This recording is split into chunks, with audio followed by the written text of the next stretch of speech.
Paz e graça para você ligado nessa emissora. Começamos agora o seu programa de reflexão, entrevistas e debates de todas as noites. Hoje vamos ter uma entrevista muito especial, como sempre. O professor Adalto Lourenço, físico, catedrático, cientista e homem de Deus, mais uma vez passa por São Paulo e nos empresta um pouquinho do seu tempo para uma entrevista e para a gente conversar abertamente, sem pauta pré-definida, a respeito das coisas que envolvem conhecimento científico, palavra de Deus e fé. Ele entende como ninguém dessas três coisas e vai nos ajudar, principalmente nesses tempos do século XXI, em que aparentemente ter fé significa não acreditar na ciência e vice-versa. Será verdade mesmo? Como entender a palavra de Deus escrita há tantos séculos atrás na linguagem científica? Por exemplo, o DNA não aparece nas escrituras, não mesmo? E o DNA mitocondrial, que a ciência não divulga muito e que prova que todos os seres humanos descendem da mesma mulher? Os dinossauros não estavam na Bíblia? Deus não os criou? Será que os fósseis são coisas forjadas pela ciência para provar que a Terra é muito antiga? Aliás, quantos anos tem a Terra? O universo está ou não em expansão? E coisas que a gente vai lembrando durante a conversa. Você não pode perder. Está no ar o Vejam Só.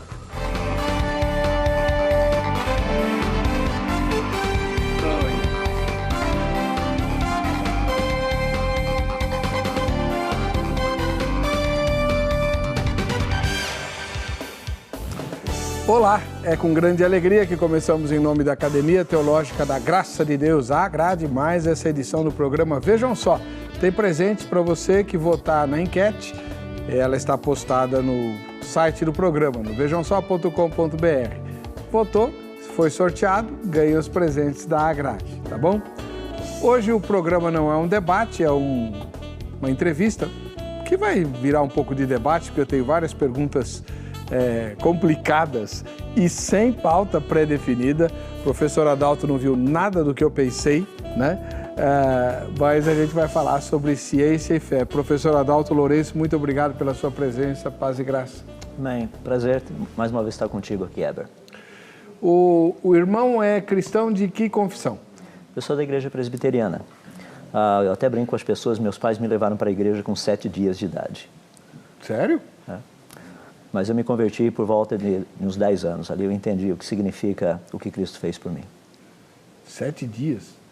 7 dias foi quando meus pais me levaram. 10 anos de idade foi quando eu entendi a minha situação diante de Deus, que eu precisava de um Salvador.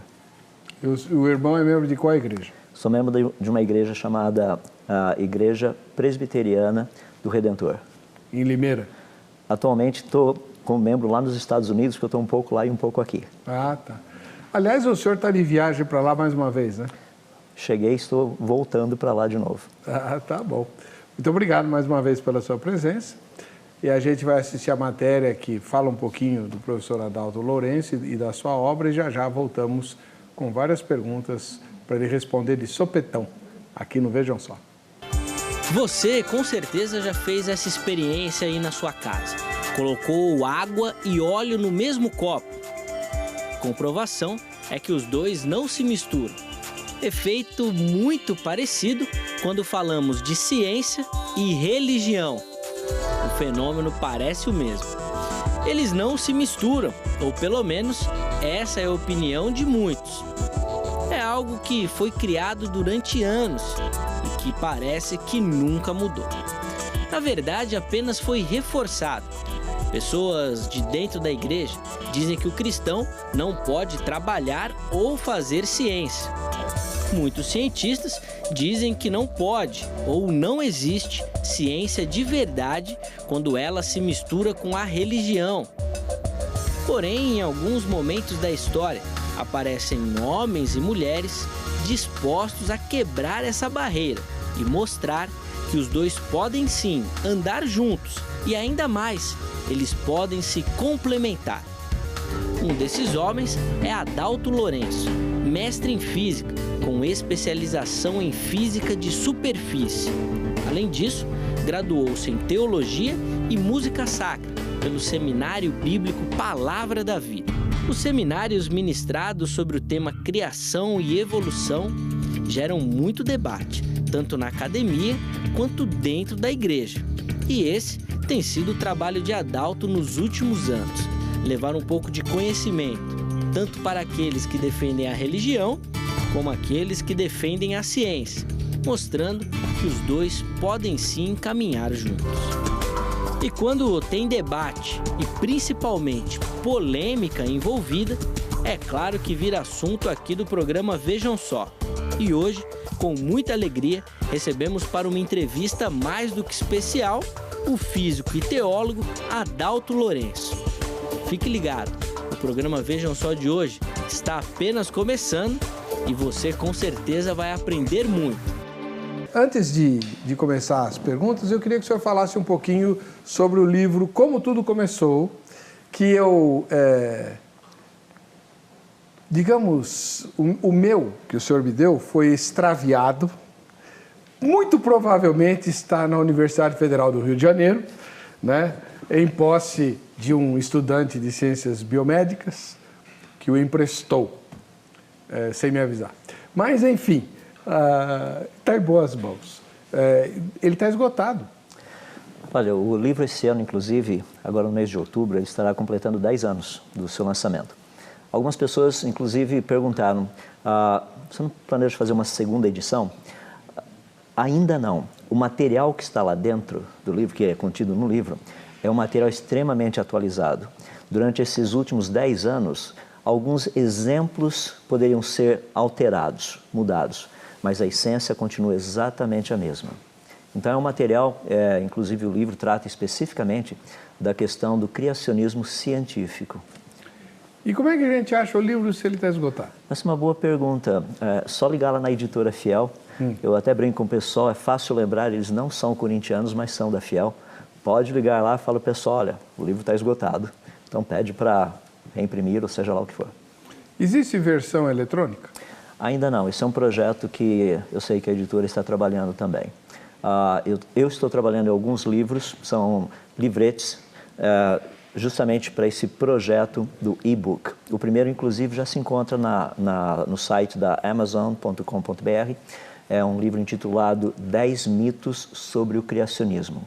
São 10 áreas específicas que pessoas falam, o criacionismo é isso. Não é verdade. O criacionismo não aceita aquilo. Não é verdade. Então, são as 10 áreas que as pessoas mais falam que o criacionismo é, ou ele não é, ou ele aceita, ou ele não aceita, que não são verdadeiras. Eu coloquei nesse livrete, 10 mitos sobre o criacionismo. Uma das perguntas que sempre emerge quando o senhor vem é a comparação entre criacionismo e a teoria do design inteligente. Aliás, o Dr. Eberlin esteve aqui recentemente falando sobre o design inteligente. Tem alguma diferença aguda entre as duas? Basicamente não. Deixa eu tentar ilustrar da seguinte forma. Imagine um círculo. Dentro desse círculo que eu estou montando aqui dentro estão todas as propostas do criacionismo científico, todas elas. Uma das propostas que o criacionismo científico tem é exatamente a proposta do design inteligente também. Então, o design inteligente seria um círculo menor dentro desse círculo maior que é o criacionismo científico. Então, na teoria dos conjuntos que a gente aprendia na matemática, ele está inserido no conjunto do criacionismo. Correto. Perfeitamente. Uma das coisas que tem chamado muita atenção, professor Adalto, inclusive nós aqui nessa emissora fizemos aí uma exibição de uma entrevista do senhor, um pedaço da entrevista do senhor, a respeito do DNA mitocondrial. E isso a gente não vê a ciência falar, ninguém alardeia, mas é um fato científico. O que é o DNA mitocondrial e como foi que ele surgiu na história da ciência? O DNA mitocondrial faz parte de um material genético que todos nós, seres humanos, temos. Eu vou limitar apenas aos seres humanos. Tá? A questão que é muito específica sobre ele é que é uma informação genética que é passada de uma geração para outra apenas pelo lado feminino. Eu tenho 3 filhas. As minhas 3 filhas possuem o material genético, o DNA mitocondrial, da minha esposa. Elas não possuem o meu. porque o meu, por ser homem, não é repassado. Na década de 80, uma pesquisadora, a doutora Rebecca Ellicott, ela fez um trabalho espetacular. Ela pegou praticamente quase 150 amostras de DNA mitocondrial de pessoas do mundo todo. Aborígenes da Austrália, pigmeus na África, esquimós, índios aqui da América do Sul. Ou seja, um trabalho fascinante de amostras. E ela começou a comparar o DNA mitocondrial dessas amostras. A conclusão que ela chegou foi totalmente inesperada. A conclusão foi que todas essas pessoas, independente de qual grupo elas pertençam ou tenham pertencido, teriam vindo de uma única e mesma mulher. Tanto é que o estudo hoje é conhecido como EVA mitocondrial. O fascinante disso é que eu não posso chegar e dizer assim, está vendo, olha, isso daí está provando a Bíblia. Mas o que a ciência chegou à conclusão que é exatamente aquilo que a Bíblia tem dito o tempo todo, que todos os seres humanos vieram de uma única e mesma mulher. Isso é década de 80.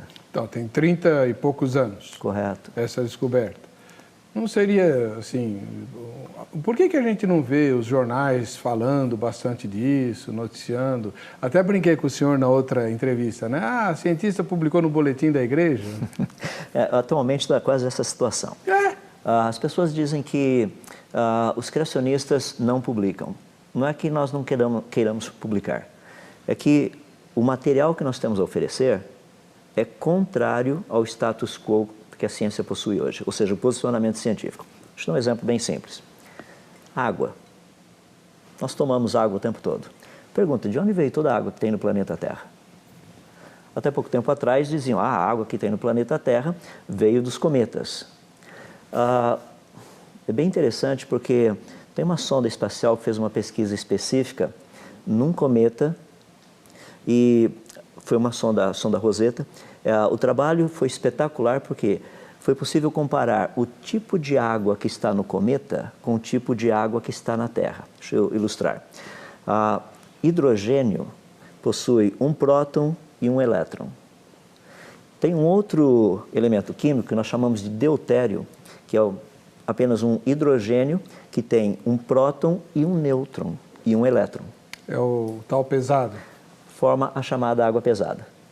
A proporção de H2O, e o deutério é D, letra D, a proporção de H2O, D2O da água do planeta Terra não é a proporção de H2O, D2O que nós temos nos cometas. Em outras palavras, a água do planeta Terra não teria vindo dos cometas. Ninguém falou disso. Ninguém falou mesmo. E a lista do que não foi dito cresce a cada dia. A sonda pousou no cometa, fizeram um estardalhaço danado, claro, um grande feito, imagina, uma sonda pousar no cometa, espetacular. Mas isso eu não sabia que tinha acontecido, não. Entre muitas outras que nós temos visto. Aqueles que estão me ouvindo e gostam da parte da ciência, tem um negócio que é fascinante. Se você olhar para as publicações científicas desses 25 anos, uma das palavras mais comuns que você encontra nessas publicações é inesperado ou fascinante, no sentido de nós não esperávamos isso. A minha pergunta é uma pergunta bem simples. Se o modelo está correto, por que nós não encontramos aquilo que o modelo diz que iria ser encontrado? Por que é fascinante, é inesperado, surpreendente? São as palavras mais comuns que você encontra nas publicações científicas. Pois é. Então, significa que o modelo naturalista que está sendo utilizado não está correto. Vamos lá. A gente já vai continuar a entrevista, mas eu quero que você também participe votando na enquete, né? Você vai para a página do programa, é o vejamsó.com.br, e vai encontrar uma pergunta. É uma pesquisa que nós estamos fazendo. Vamos lá. Você acredita na literalidade das Escrituras sobre a criação? Pergunta quer dizer o seguinte, aquilo que a Bíblia diz a respeito da criação, lá Gênesis capítulo 1, capítulo 2, você acredita na literalidade daquilo? Primeira resposta, sim, foi exatamente da forma descrita no Gênesis. Segunda, não, mas foi Deus quem criou todas as coisas. Não acredito, assim, na forma literal da Bíblia, mas sei que foi Deus que criou. Terceira resposta, não, pois o evolucionismo parece mais coerente. E a última resposta, não sei ou nenhuma das anteriores. Vote na enquete, na nossa pesquisa de opinião, e você se habilita para ganhar o presente da Academia Teológica da Graça de Deus Agrade. Hoje vai ser um presente duplo. A gente não tem o livro do professor Adalto Lourenço para dar, né? Mas então a gente vai dar, um CD com as poesias do pastor Celso Gioia, né? Excelente para quem está acamado, hospitalizado, ou então para ouvir passando roupa, enfim, a pessoa que não tem condição, por exemplo, de ir à igreja, né? Ela vai, ou de ler a Bíblia, ela vai ouvir poemas, todos eles inspirados nas Sagradas Escrituras, tá bom? E vai junto a edição comemorativa da Sociedade Bíblica do Brasil pelos 500 anos da Reforma Protestante. A mesma pessoa vai ganhar os dois presentes, a Bíblia Sagrada da SBB, celebrando os 500 anos da Reforma, e o CD do pastor Celso Gioia. Combinado? Esse é o presente da Academia Teológica da Graça de Deus para quem for sorteado na enquete. Por isso você tem que votar todo dia. Vai lá no site, vota na enquete, você está sempre concorrendo. E é o presente da Agrade. Aliás, na outra semana começam as aulas da Agrade. Você já sabe o que você vai fazer no segundo semestre? Hoje nós vamos ter mais uma vez aqui um banho de informação, de cultura, e vamos glorificar a Deus pelo conhecimento que Ele deu ao irmão Adalto. Mas ele se esforçou muito para chegar lá, ele teve que suar bastante, estudou, né? E por isso ele serve a Deus com o conhecimento que ele tem. E você, está estudando, está se aperfeiçoando? Dá sempre para fazer melhor o nosso trabalho para o Senhor. E a Agrade vai ser sua parceira nisso. Ela existe para te ajudar a servir a Deus melhor. Ela está presente no país inteiro, de norte a sul, leste a oeste, mais de 600 lugares diferentes para você estudar a Bíblia, que é o começo de tudo. E em várias dessas filiais existem outros cursos além do curso bíblico. Aqui em São Paulo, por exemplo, você tem análise bíblica, em outros lugares também tem. Você pode estudar canto, estudar como tocar violino, gestão eclesiástica, e tem um monte de outros cursos lá na grade. Depois você se informa. Anota o telefone e liga amanhã. 0 operadora 11 3115 0819. Em São Paulo, você se informa direitinho, tá bom? A gente está indo para o intervalo, voltamos já com Vejam Só.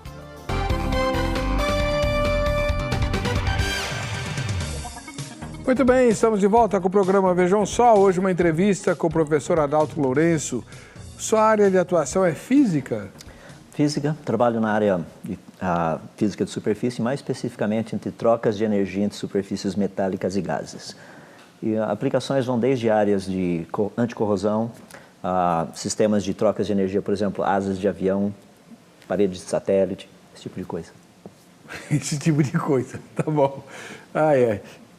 Mas o senhor, bom, a física é uma coisa engraçada, né? Porque mesmo o cientista físico, ele tem que dar respostas sobre a origem e o destino do universo. Como é que vocês fazem? Aqueles cálculos malucos lá do Einstein, que a gente vê em filme, como esse Aliás, um filme muito legal sobre três matemáticas que trabalharam para a NASA, né? São histórias baseadas em fatos reais e tal. Aquilo tudo, assim, dá para a gente entender? Dá. Tem algo que é fascinante quando nós estudamos a natureza, duas coisas fascinantes específicas. Uma são os processos naturais que nós encontramos na natureza. Por exemplo, chuva, arco-íris, crescimento de uma planta, transpiração, erosão, corrosão, esses são processos naturais. Citei só alguns, tem um monte deles aí. E a outra são as leis da natureza. As leis que regem, fazem com que esses processos naturais funcionem. Então, ao conhecermos esses processos naturais e as leis da natureza, a ciência tem condição de afirmar claramente se algo teria sido criado ou se algo teria surgido espontaneamente. Daí a razão do porquê nós podemos olhar para o passado e dizer se foi criado ou se teria surgido espontaneamente. Essas são duas áreas assim, fascinantes de pesquisa, porque muitas pessoas falam assim, mas talvez tenham muitos processos naturais que ainda não sejam conhecidos. É possível. mas a grande maioria, eu posso afirmar que nós já conhecemos. Estão bem definidos. Pois é. O Dr. Eberlin, ele, na entrevista que ele teve conosco, ele disse que a ciência hoje, desde o iluminismo, tornou-se cada vez mais reducionista, reduzindo tudo a matéria, tempo e espaço. Correto. Acho que é isso, né? Porque matéria e energia é a mesma coisa. Correto. Então, a matéria é tempo e espaço. O senhor acredita nisso? Olha, deixa eu colocar da seguinte forma, mostrando como não é só isso. As leis da natureza, por exemplo, elas não mudam. Portanto, uma das características delas é serem eternas. As leis da natureza, eu não consigo pegá-las. Eu não consigo pegar, por exemplo, gravidade, segurar aqui e falar, ó, está aqui a gravidade. Então, elas são transcendentes. E a lista vai. Todas as características que nós encontramos das leis da natureza, você encontra também no Deus das Escrituras. Porque Ele é o autor das leis. E Ele colocou nas leis algumas das suas características. Que interessante. Nunca tinha ouvido isso. Não somente isso, as pessoas vivem perguntando, falando assim, mas todas as religiões por aí dizem que o Deus delas é que teria criado o universo, a vida e tudo mais. Eu falo, isso não é possível. Porque é muito fácil provar quem é o Criador. Por exemplo, vamos analisar a natureza de uma forma geral, tá? Tempo, passado, presente e futuro, 3 em 1. Espaço, largura, altura, profundidade, 3 em 1. Base da matéria, que são os átomos, prótons, nêutrons e elétrons, 3 em 1. Base dos prótons e dos nêutrons, 3 quarks em cada um deles. Estados básicos da matéria, sólido, líquido e gasoso. Quem estuda música tem melodia, harmonia e ritmo. Você encontra 3 em 1 em todo lugar. De onde vem a ideia de 3 em 1? Credo, doutor, está me assustando. Não é fascinante? Porque o Deus das Escrituras, o Criador verdadeiro, deixou a sua assinatura na criação. A criação é 3 em 1, assim como Ele é 3 em 1. Não tem como escapar. Isso é forte. Agora, doutor, por que a linguagem do Gênesis é assim tão mitológica? Ou não é? Não, ela não é. Deus tem uma maneira muito bonita de contar a história, para que qualquer pessoa possa entender. Por exemplo, a Bíblia nos informa que Adão foi feito do pó da terra. A palavra pó que está ali significa a menor partícula, tá? Bem pequenininho. Nós poderíamos usar qual palavra hoje para descrever pó da terra? Cientificamente, eu falaria dos átomos do solo. O que é fascinante porque dos quase 60 átomos, tipos diferentes de elementos químicos que nós temos no nosso corpo, são encontrados no solo, e ouça bem, do planeta Terra. A Lua não tem esses elementos químicos para produzir seres humanos, Marte não tem, Vênus não tem. Até onde nós pesquisamos no Sistema Solar, o único lugar que você encontra pó da Terra, ou pó para fazer ser humano, é aqui nesse planeta. Espera lá, como é que é o negócio? Significa que o solo terrestre forneceu os elementos químicos que constituem o nosso corpo e que outros corpos celestes do nosso Sistema Solar, o solo desses corpos não tem esses elementos? Não, eles não têm essa variedade. É só o planeta Terra. Mas a Lua não saiu da Terra por causa do choque de um sei lá eu o quê? Essa é uma teoria bem interessante, mas a órbita da Lua é extremamente circular em volta da Terra. Até mesmo usando a idade deles, de 4,5 bilhões de anos, não teria dado tempo para essa órbita estar circular como ela está. Então não foi assim? Não, acho que não. É só fazer as continhas. Continhas. Então, aí, doutor, a gente entra numa questão complicada. Eu mesmo me enrosco de vez em quando nela. Quando a gente lê a narrativa da criação em Gênesis, ela é dividida em dias. E o Sol e a Lua são criados no 4º dia. Então, a Terra é anterior ao Sistema Solar? Ou, enfim, como é que a gente entende isso? Essa é uma questão muito interessante. Primeiro, lembra que ali é uma descrição feita pelo Criador. Ele disse a ordem que ele fez. Muitas pessoas chegam para mim e falam assim, isso não faz sentido, porque Deus criou as plantas no 3º dia. E luz? O Sol e a Lua e as estrelas, o Sol só foi criado no 4º dia. Para que uma planta possa existir, ela precisa de luz. Luz foi criada no 1º dia. Certo. Ou seja, não tem nenhum problema ter planta criada no terceiro dia, porque já tinha luz. Que luz que era, que é o problema, né? Não, até nós sabemos por quê. É todo o espectro de radiação eletromagnética, porque luz é só radiação eletromagnética. Ah, só? Tem a Tá. visível e tem as demais. Por exemplo, infravermelho faz parte desse espectro. Muitas pessoas, quando vão à praia, um dia nublado, eles falam assim, não preciso de protetor porque está nublado hoje. Mas a radiação infravermelha, que é a que queima, ela atravessa a nuvem como se não tivesse nuvem. E a gente não vê. E a gente não vê. Radiação infravermelha, praticamente, é o que transmite o calor, é o que a gente coloca como calor. No segundo dia, nos é dito que Deus faz separação das águas. Já tinha água líquida. Se tem água líquida, tem radiação infravermelha. Então você tem o pacote todo. No terceiro dia, Deus faz separação, faz aparecer a porção seca das águas. Inclusive tem um detalhe muito interessante ali, que diz que Deus chama a porção seca, que é singular, Ele chama de terra. Nós a chamamos de Pangeia. A Bíblia é o único livro que diz que na sua origem o planeta Terra tinha um único continente. Parece científico, não parece? Bastante. E é. Mas e aí no quarto dia? No quarto dia, Deus traz à existência Sol, Lua e as estrelas. Mas como é que era o sistema solar e o universo, então, até o terceiro dia? Essa é a parte que é fascinante, sabe por quê? Você para e pensa, o Criador, ele está fazendo um projeto, ele está desenvolvendo um projeto, e dá para perceber que houve um planejamento. Dias 1, 2 e 3, ele cria coisas, dias 4, 5 e 6, ele complementa com aquilo que ele criou. Por exemplo, no dia 1, ele cria a luz e faz separação entre luz e as trevas. No dia 4, ele cria o Sol, a Lua e as estrelas. Agora, o Sol é responsável para continuar fazendo o processo de luz e trevas. Tá? Ou seja, a emissão que vem de lá. No segundo dia, ele faz separação das águas e cria o firmamento. No dia 5, ele cria os animais que voam para o firmamento e os animais que vivem nas águas, do jeitinho que estava lá no dia 2, firmamento e águas. No dia 3, ele faz aparecer a porção seca e cria a relva.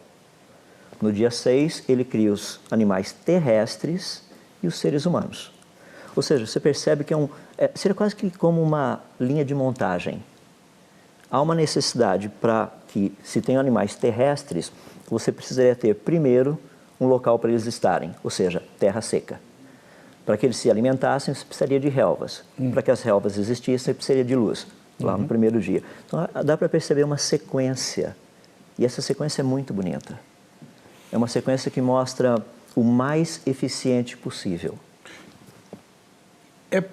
É possível pensarmos, então, que Deus, de fato, começou tudo com a Terra era, ou pensando num geocentrismo, porque a narrativa é geocêntrica. Essa é uma área, assim, também interessante na física. A minha pergunta é o seguinte, seria possível o universo ser geocêntrico?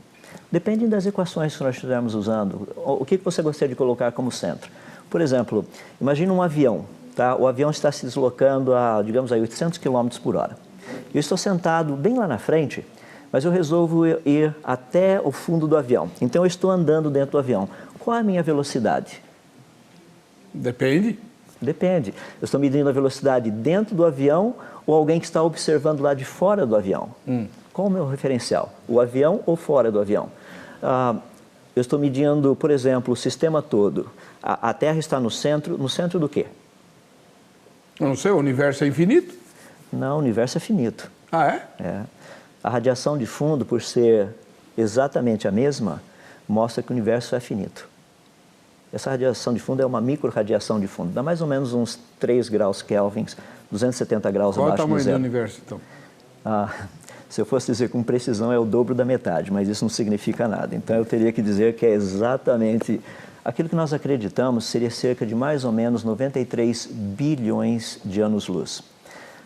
Um ano-luz equivale a mais ou menos 9,5 trilhões de quilômetros. Então, para ter uma noção do universo todo, teria que multiplicar 93 bilhões por 9,5 trilhões. Tá, ok. Não precisa fazer isso. Não, mas deixa eu só falar o que seria interessante, só rapidinho. Se você quiser fazer a conta, faça. Agora, o que me fascina do Deus da Bíblia, que é o Deus que eu creio, que chamo de meu Pai, é que Ele literalmente mediu os céus a palmos. Tem nome para o número que dá a conta? Um montão. Isso é um bom número. Tá bom. E aí, seria possível dizer que a Terra está mais ou menos na metade desse... Tem algumas medições que são muito interessantes, que estão relacionadas como as galáxias se agrupam. Certo. E um estudo que foi feito há cerca de mais ou menos uns 10 anos atrás, 10 a 15 anos atrás, mostrou algo muito interessante. Parece que as galáxias encontram-se agrupadas em círculos. Mas para alguém perceber isso, somente quem estivesse no centro ou muito perto do centro poderia perceber. Seria mais ou menos assim. Imagina uma piscina, água bem parada, e você joga uma pedrinha na piscina. Certo. Então começam a formar aqueles círculos. Se você estiver bem perto onde a pedra foi jogada, você vê os círculos se espalhando. Mas se você estiver lá do outro lado da piscina, no mesmo nível da água, você só vê com uma paredinha de água chegando até você. Você não tem noção que aquilo é um círculo. Entendi. Pelo fato de nós termos visto esses círculos de galáxias, a impressão que nós temos é que nós estamos muito próximos do centro, se não no centro. Interessantíssimo isso. Quanto tempo ainda tenho nesse bloco? Bom, vamos lá para o Vejam Só, quem assiste ao Vejam Só, e depois a gente vai continuar com outras perguntas. Nesse meio tempo, o doutor Adalto toma a água dele, né? Vai chegar, está chegando agora, na semana que vem, nós vamos fazer o sorteio da foto premiada do Vejam Só, quem assiste ao Vejam Só, né? Então você não perca tempo aí. Temos a enciclopédia que a gente vai dar para a foto sorteada. Essa enciclopédia de Estudos de Teologia do pastor Jamierson, 3 volumes. O pastor Jamierson foi só o coordenador, né? 3 volumes em linguagem para leigos e todos os temas da teologia. E uma diária de um final de semana na Pousada Estrela Alpina, lá em Monte Verde, nas Minas Gerais, com direito a um jantar romântico, preparado pelo pastor Marcelo, lá da Missão Horizontes, né? Um lugar maravilhoso que é Monte Verde, no sul de Minas. E o jantar lá é maravilhoso também. E aí você já aproveita e conhece a Missão Horizontes, cuja sede fica ali próximo da pousada, tá bom? Vamos ver as fotos? A primeira foto de hoje veio de Guarulhos, na Grande São Paulo. A Carolina Correia e o Humberto Correia, né? Eles moram aqui em Guarulhos, um município encostado em São Paulo. Se quiserem vir assistir a gravação do programa, é só combinar aí pelo Facebook. Viu, Carol? Segunda foto vem lá da Paraíba, de São Miguel, mas na Paraíba. É o pastor Ivanilson Antônio da Silva. Um ósculo santo para o senhor e para os membros da sua igreja, viu, pastor Ivanilson? Deus abençoe. Agora a gente vem para aqui, para São Paulo, mas lá em Jacupiranga, no interior de São Paulo, nós temos o pastor Davi Elias Domingos. Obrigado, pastor. O ósculo santo também para o senhor, para a sua igreja e para o povo aí de Jacupiranga, no interior de São Paulo. Voltamos à capital, o Mauro, a Renata, a Heloísa e a Lara. Vamos lá, Mauro, Renata, Heloísa e Lara, né? Obviamente da direita para a esquerda, né? Eles são aqui da capital, assistem ao programa juntos, a família inteira, né? E estão convidados para virem assistir a gravação. É só combinar o dia pelo Facebook. E a última foto de hoje vem lá de Tamandaré, em Pernambuco. Nós temos o Jorge Melo, a Thaisa Souza e o filho Benjamin, né? Olha que família linda assistindo ao programa juntos, né? Inclusive o seu Benjamin muito aceso para essa hora da noite, né? Mas tá bom. Tá com o papai, tá com a mamãe, tá tudo certo. Não tem problema não. Deus abençoe vocês. Um ósculo santo ao povo de Tamandaré, em Pernambuco. Tem tempo ainda, Angélica? Vamos lá. Professor Adalto, esse fim de semana eu estava tendo uma discussão lá com o pessoal da igreja e alguém me disse que Isaac Newton, que foi um grande físico também, né? É dele a equação sobre a gravidade? Uhum, Emão dividido por D2 e tal, é isso? É isso aí mesmo. Ainda lembro, olha só, hein? Só? Emim é a massa do menor vezes a massa do corpo maior dividido pelo quadrado da distância. Tem que colocar a constante gravitacional ali no meio, que é o G. G vezes M1, M2 dividido por R ao quadrado. Só por curiosidade, esse G que Newton colocou ali, é que eu não sabia explicar, pode ver que o G é maiúsculo, que é da palavra God na língua inglesa. Ah, é? Não, mas a gravidade nas equações é G também. G também. Legal. É verdade que Newton foi superado ou desmentido por Einstein? Einstein fez uma proposta que é algo bem interessante. A proposta de Newton, ela funciona muito bem para aquilo que nós chamamos da física clássica, ou seja, para corpos grandes, para coisas grandes. Quando você trata do mundo atômico e subatômico, você percebe que as equações, ou a equação de Newton, não funciona do jeito que deveria funcionar. Ou seja, é uma equação que é uma aproximação de alguma outra coisa. Einstein procurou descrever isso daí também para o pequeno mundo subatômico e atômico que nós temos.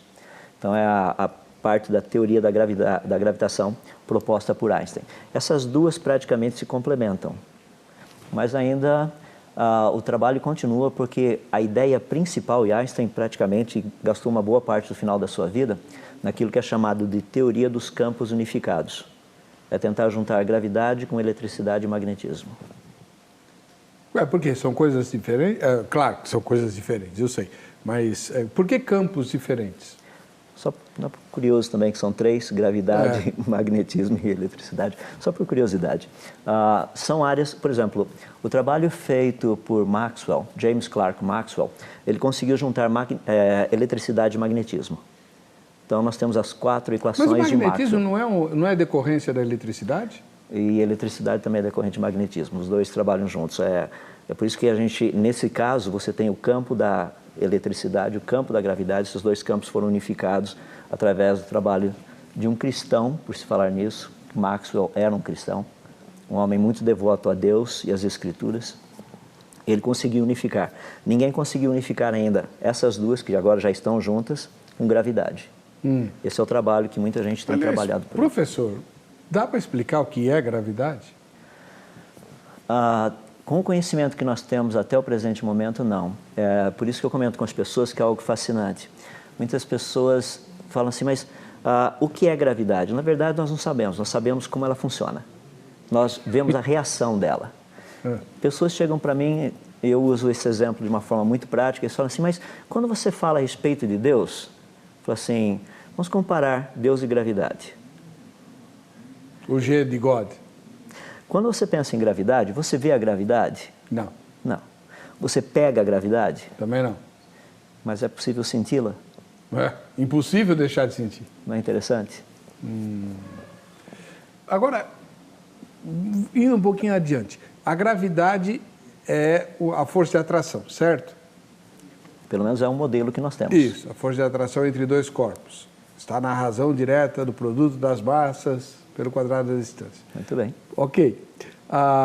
Esses corpos se atraem porque eles são metálicos? Ou por que eles se atraem? Se você puder responder essa pergunta, eu também, a gente recebe um prêmio Nobel. Ninguém sabe. Nós sabemos que eles se atraem. O porquê eles se atraem ainda continua sendo uma incógnita.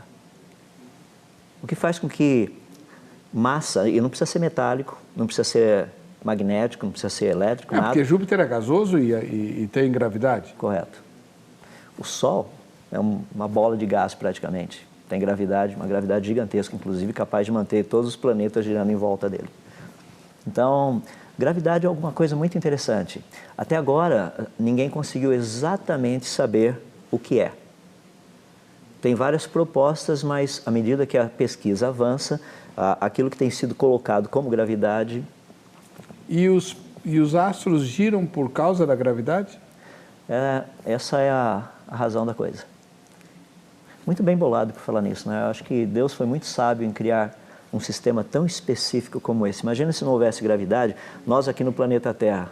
Imagina assistir um jogo de futebol, cada vez que o cidadão chuta a bola entra em órbita. Quer dizer, não entra em órbita, ela vai embora para o espaço. Ou seja, gravidade é algo fascinante. E ela atua em todos os lugares do universo. É por isso que nós conseguimos olhar, inclusive, galáxias muito distantes e vermos, inclusive, o que está atrás delas. Porque quando nós temos muita massa, ou seja, um campo gravitacional muito grande, várias galáxias juntas, muita matéria ali, essa matéria toda junto funciona como se fosse uma lente. Então, essa que é a tal da lente gravitacional? Lente gravitacional. Então você consegue ver o que está lá atrás.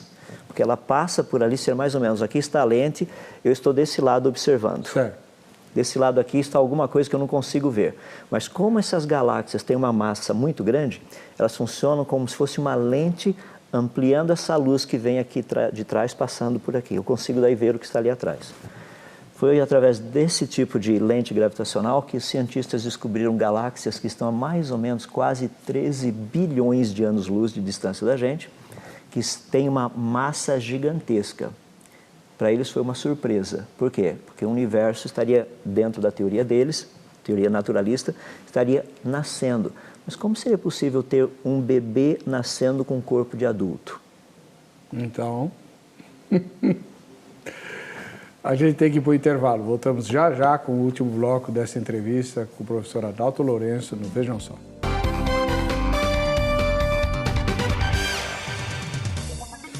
O Vejam Só de hoje é uma entrevista especial com o professor Adalto Lourenço, que é físico, cientista e cristão.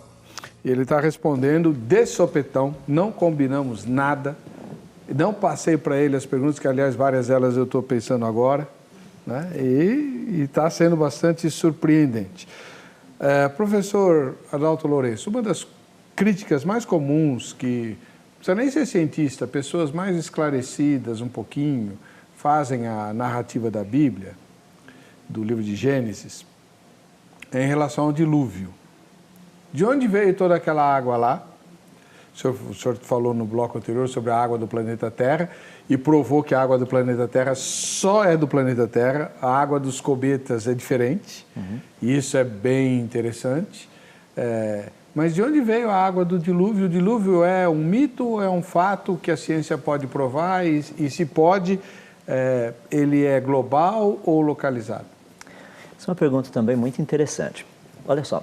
Existem cerca de 250 relatos espalhados pelo mundo todo. Os aborígenes da Austrália têm, vários grupos na África, inclusive os pigmeus possuem, ou seja, 250 grupos espalhados pelo planeta todo. Tem o seguinte relato, se nós pudermos resumir nos elementos principais. Um dos seus antepassados teria salvo os animais num barco por causa de uma grande inundação causada pela ira dos deuses ou de um deus. 5 elementos. A pergunta científica, no fundo é matemática, que nós temos que fazer é o seguinte: qual a probabilidade de 250 culturas terem inventado exatamente a mesma mentira? Ou seja, nós não estamos tratando com um mito. É algo que ficou guardado como parte, como memória coletiva de todas essas culturas ao longo de todos esses anos. Esse é o primeiro ponto importante. O segundo ponto, que é muito interessante, a pergunta de onde teria vindo toda a água. A Bíblia diz que a água não veio de cima. A Bíblia diz que romperam-se as fontes do grande abismo. A água veio de baixo. Em 2013, no estado de Rondônia, foi encontrado um diamante, sendo que 1,5% da sua massa é água. Isso significa que o planeta Terra já teve um oceano gigantesco lá embaixo. Não está mais lá. Ajuda? Mas não é fogo que tem no centro da Terra? Isso tem que descer bastante. Estou falando assim de mais ou menos uns 50 quilômetros de profundidade. Lembra que se nós descermos, são mais ou menos 6.370 quilômetros descendo. Estou falando só de uns 50. Só para falar nisso, para as pessoas terem uma noção, se a gente pegar o que a gente chama de crosta terrestre, a terra firme, essa parte que a gente está em cima, e compararmos com um ovo, ou seja, se nós fizéssemos um ovo do tamanho do planeta Terra, a casca do ovo seria muito, muito, muito maior do que essa casquinha que a gente mora em cima dela aqui no planeta Terra. Ou seja, mais ou menos uns 50 quilômetros abaixo, de 50 a 100 quilômetros, já houve um oceano gigantesco nesse planeta que não está mais lá. Então não foi chuva? Não, a chuva foi o resultado dessa água vindo de baixo. Esse é o resultado. Como assim? Se a água vem de baixo, ela não chove? Lembra que ela está sob pressão.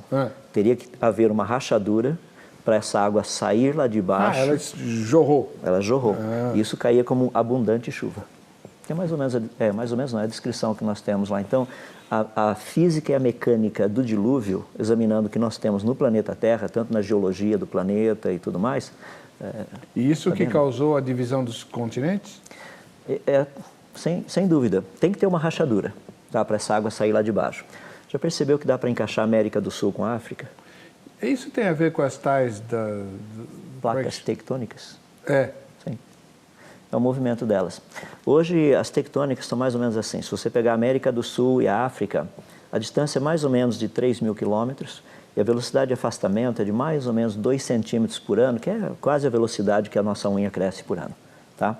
Se você fizer uma continha rápida, você vai perceber que para afastar 3.000 quilômetros a 2 centímetros por ano, demoraria 150 milhões de anos.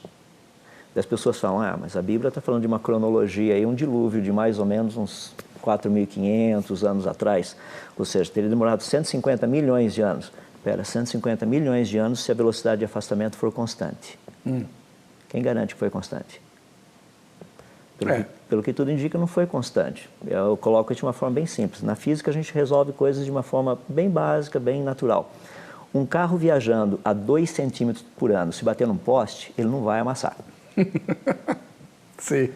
Olha as cordilheiras de montanhas, que são esses amassados que a gente tem na face do planeta. Não pode ter sido a 2 centímetros por ano. Foi um cataclisma. Foi um cataclisma. Foi muito mais rápido no passado. Hoje, não é tanto quanto já teria sido no passado. Como teria sido o processo, doutor?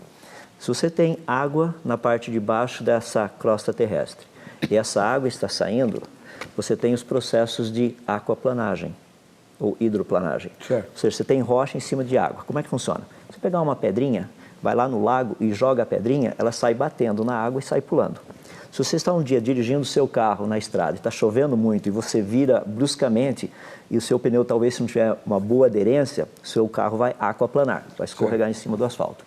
Mesmo processo. Então, se você tem água aqui embaixo, uma ruptura, você tem que ter essas placas se movimentando. Movimento mais rápido porque tem água embaixo. E essa água secou? Essa água deve ter chegado até a superfície do planeta. Não pode ter sido muito, mas o suficiente para inundar o planeta todo. Com o movimento das tectônicas, você começa a ter compressão e elevação. Em outras palavras, se você pegar a área do que teria sido a Pangeia no passado e somar com a área de todos os continentes hoje, você vai perceber que a somatória das áreas dos continentes hoje teria sido menor do que a área da Pangeia. O que significa? Essa área foi compressa, comprimida e elevada. Então nós temos cadeias de montanhas e outras coisas. E é possível dizer, por exemplo, que o deserto do Saara já foi um oceano? Sim, porque nós já encontramos até fósseis de baleia lá. Fóssil de baleia no deserto? Se você pegar na China, a mesma coisa. Tem um deserto gigantesco lá na China. E como é que você explica isso? Onde é que está o oceano que estava lá? É só inundar o planeta. Se você inundar um planeta, você tem um planeta todo embaixo d'água.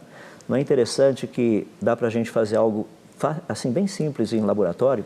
Que é o seguinte, nós estudamos aquilo que se chama densidade. Se eu pegar uma bola de isopor de 10 centímetros de diâmetro e uma bola de chumbo de 10 centímetros de diâmetro, a bola de chumbo é muito mais pesada do que a bola de isopor. Por Isso quê? é diferença de densidade. Diferença de densidade. Qual seria a densidade de um peixe dentro d'água? A densidade da água, praticamente. Porque se for muito maior, ele afunda, se for menor, ele só fica boiando. Qual seria a densidade de um anfíbio dentro d'água? Um pouco menor do que a densidade de um peixe dentro d'água. Qual a densidade de um réptil dentro d'água? Menor do que a densidade de um anfíbio dentro d'água. Qual a densidade de aves e mamíferos dentro d'água? Aí depende do tipo de pena, pelo, coisas desse jeito. Mas seria menor do que a densidade de um réptil dentro d'água. Vamos pegar os 5, desculpe. Temos peixes mortos, anfíbios mortos, répteis mortos, mamíferos e aves mortos, todo meio de uma misturada de lama e água aí. Se eu produzir pressão e descompressão no meio dessa água e dessa lama, os que têm densidade maior afundam, vão mais para o fundo. Os que têm densidade menor, quando eu produzir um processo de descompressão nesse sistema, os que têm densidade menor sobem. Deixa eu colocar da seguinte forma. Vamos imaginar que o planeta Terra estivesse totalmente inundado com água. Lá embaixo você tem água e lama e animais mortos misturados no meio de toda essa água e essa lama. Maré alta, compressão. Maré baixa, descompressão. Maré alta com compressão faria com que os que têm densidade maior afundassem. Densidade maior qual? Peixe? Não. Peixe são os peixes, estão lá embaixo. Densidade menor seriam mamíferos e aves. Ou seja, quando você tem maré alta, a pressão é maior, os que têm densidade maior afundam. Maré baixa, densidade menor, os que têm pressão menor, os que têm densidade menor sobem. Depois de maré alta produzindo pressão, maré baixa, descompressão, depois de um tempo, você teria uma ordem de animais mortos no meio dessa água e dessa lama. A ordem seria peixes, anfíbios, répteis, mamíferos e aves, alguma coisa assim, ou aves e mamíferos. Isso a gente reproduz em laboratório. Qual a ordem que nós encontramos no registro fóssil? Peixes, anfíbios, répteis, mamíferos e aves, aves e mamíferos. Então está provado que houve o dilúvio. Foi universal? A pergunta é, por que Deus iria pedir para Noé construir um barco, sendo que aves e animais migram de um lugar para outro espontaneamente? Está respondido. Outra questão, doutor, a equação mais famosa de Einstein é a tal do E igual a mc ao quadrado, né? Energia igual a matéria vezes... Velocidade da luz ao quadrado. A velocidade da luz ao quadrado. Isso, de algum modo, é incompatível com aquilo que a gente aprende sobre a criação de Deus na Bíblia ou tem a ver? Não. Todas as descobertas científicas, inclusive essa da equação de Einstein, é fascinante. É uma equação verificada ou ainda é uma teoria? Ela já está com mais de 99,999 comprovada. Ou seja, parece que é assim mesmo.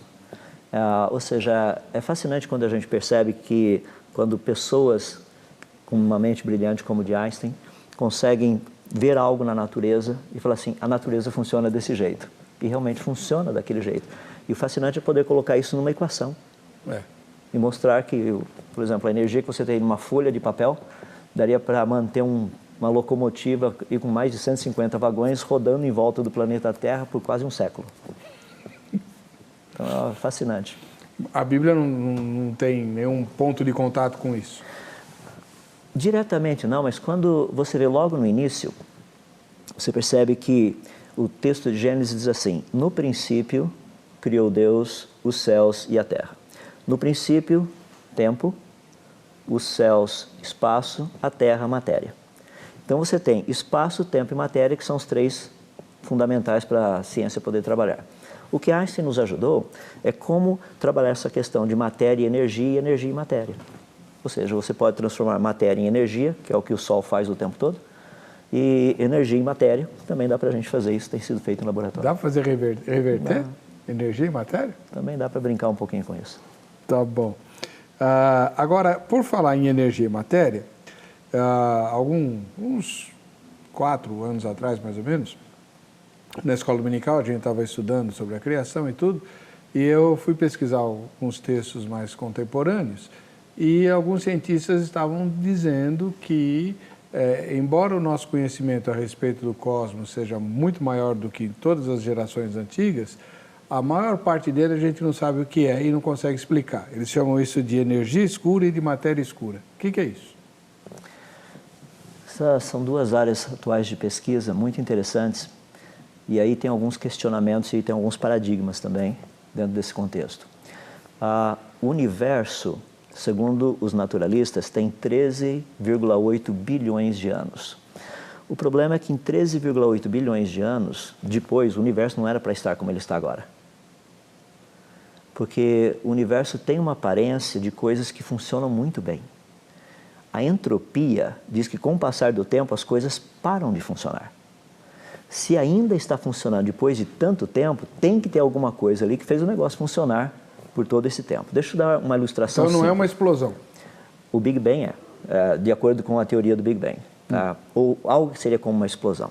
Deixa eu tentar ilustrar mais ou menos o que seria essa questão da matéria escura e fria. Imagina que eu chegasse ali, levasse você lá fora e mostrasse meu carro, falasse, Eber, dá uma olhadinha, olha os pneus do meu carro.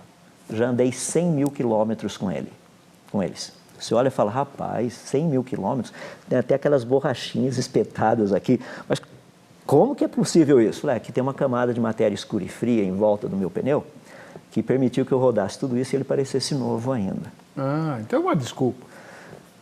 Nós não sabemos se isso daí realmente existe ou não. É por isso que a ciência tem que pesquisar todas as possibilidades, até nós chegarmos lá. Eu estava, inclusive, vendo um site da NASA há pouco tempo atrás, lendo um pouco de material lá. Na mesma semana saiu uma publicação científica, pessoal dizendo que haviam descoberto uma área onde haviam realmente muita matéria escura e fria. Logo depois, um outro artigo dizendo que não sabe se existe realmente matéria escura e fria. Então, é uma área aberta à pesquisa. Nós não podemos dizer que é uma desculpa, não existe, está aberta à pesquisa. Vamos ver se ela existe ou não. Mas aí... Então, se eu entendi bem o seu raciocínio, como as contas não fecham para a teoria evolucionista, é preciso dizer que há coisas que a gente não compreende e que explicariam a equação. É isso? Se nós pegarmos, por exemplo, existe algo que nós chamamos de matéria bariônica. Matéria bariônica é aquela que a gente conhece. São os elementos químicos, as partículas subatômicas, prótons, nêutrons, elétrons, quarks, neutrinos, esse tipo de coisa. Se nós pegarmos isso que existe, que a gente conhece, testa em laboratório, segundo a teoria naturalista, isso é mais ou menos 4% de tudo que tem no universo. Então, cerca de 96% é daquilo que a gente não tem como testar em laboratório e nem sabe se existe. Usando esses 96%, daí talvez você possa chegar nesses 13,8 bilhões de anos. Então, esse número pode não ser real. Correto. Qual seria a idade do universo, na sua opinião? É uma área difícil nós dizermos pelo seguinte: para medir algo, você tem que ter certos parâmetros iniciais. Eu posso começar, por exemplo, se o universo fosse extremamente quente no início, vamos supor um valor absurdo, 10 elevado a 19 Kelvin, ou seja, o número 1 com mais 19 zeros depois. Tá? Quanto tempo teria demorado para ele esfriar e chegar aos 3 Kelvins que ele tem hoje? Ou seja, 270 graus abaixo de zero. Dá para fazer uma conta, você faz essa conta, você vai perceber que chega aí quase nos seus 13, 14 bilhões de anos. A pergunta é, e se o universo tivesse começado extremamente frio, quanto tempo teria demorado para ele aquecer só 3 Kelvins? Usando as mesmas equações, alguns poucos milhares de anos você chegaria lá. E por que o universo tem que começar extremamente quente? Porque senão ele não evolui. Ah, mas se ele for criado, pronto, ele não precisa evoluir? Correto. Aí entra um problema muito interessante, que são as leis da natureza. A segunda lei da termodinâmica é a lei da entropia. Essa lei nos diz que, deixando por conta própria, qualquer coisa naturalmente vai do organizado para o desorganizado. Essa roupa que eu estou usando, daqui a 10 anos, ela não vai estar como ela está. Nosso sapato, nosso carro, tudo. É normal, o universo funciona desse jeito, a natureza funciona desse jeito.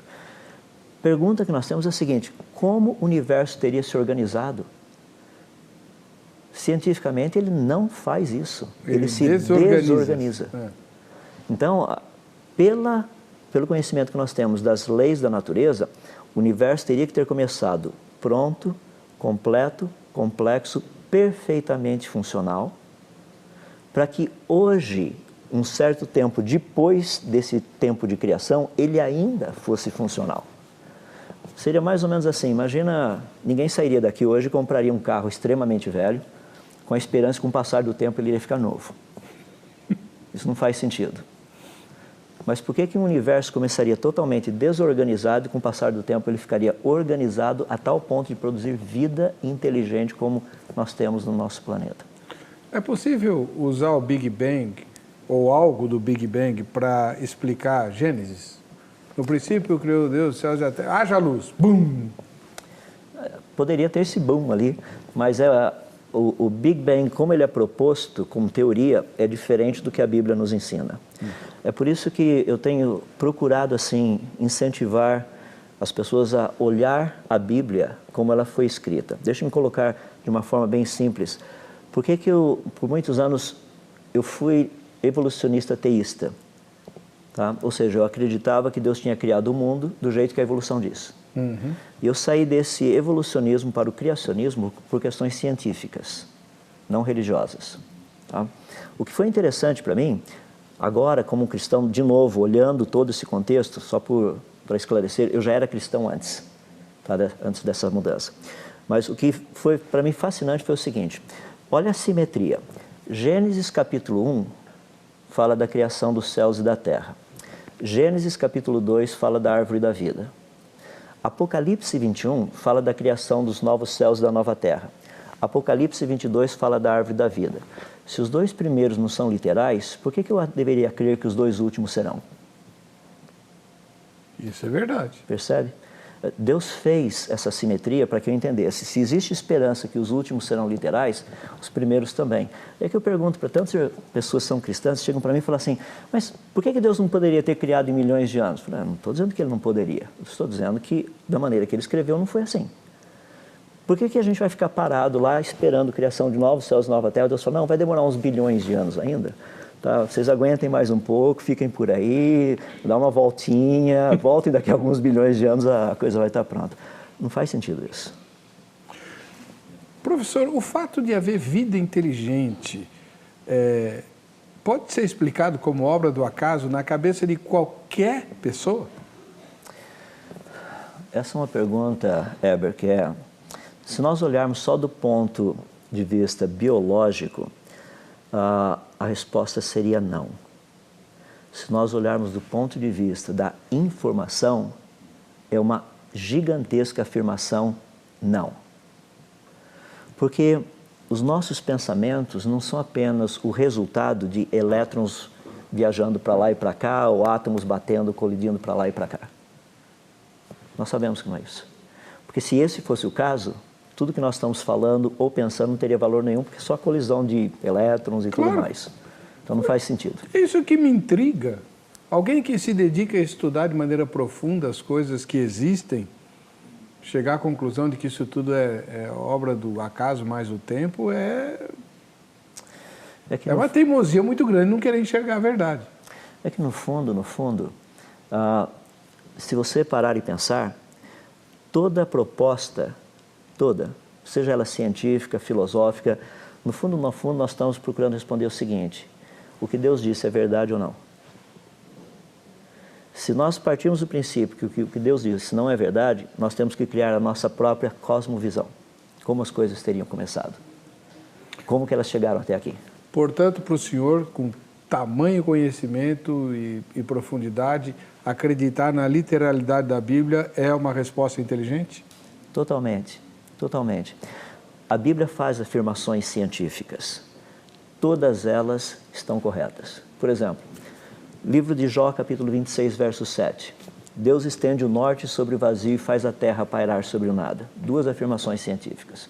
A terra paira sobre o nada? O planeta Terra? Claro, não tem uma coluna segurando, ou elefantes ou coisas desse jeito. Não. Como alguns povos no passado já imaginaram que havia um elefante em cima de outro elefante, em cima de todos esses elefantes estava o planeta Terra. Não, a Terra flutua. A primeira que é fascinante. Porque a primeira diz assim, que Deus estende o norte sobre o vazio.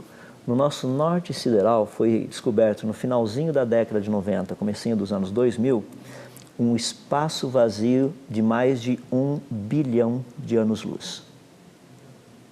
Segundo a teoria do Big Bang, não era para existir isso. Mas está lá. Deus estende o norte sobre o vazio. Está lá. Jó? Capítulo 26, verso 7. Infelizmente, doutor, o tempo acabou. A gente vai esperar a sua próxima visita.